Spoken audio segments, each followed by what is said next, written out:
If you have picky eaters, this dehydrated veggie powder is a great way to sneak in some extra nutrition without having a fight.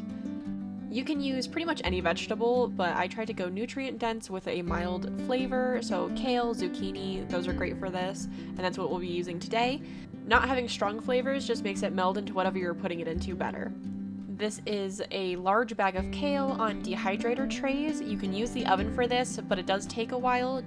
Just use a similar temperature and check it often to make sure that nothing's going wrong with it.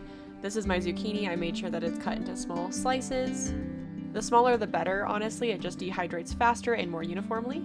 Here you can see the trays in the dehydrator along with some red bell pepper that I turned into paprika, and that's a different video. I just try to do multiple projects at a time whenever I'm running the dehydrator. I set this to 160 degrees and then I set it to 24 hours because I wasn't sure how long the red pepper was going to take. It took about 8 hours, but the kale and zucchini could have gone for considerably less time, I think.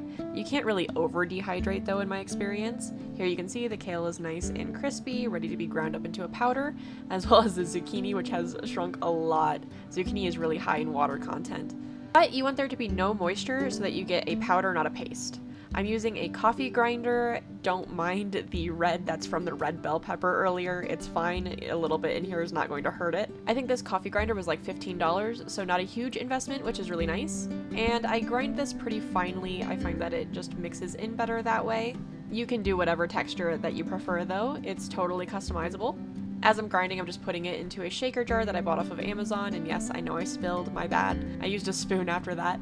But once all was said and done, I had about 2.5 ounces of veggie powder. This is honestly a really easy way to get some extra veggies into a picky eater's diet.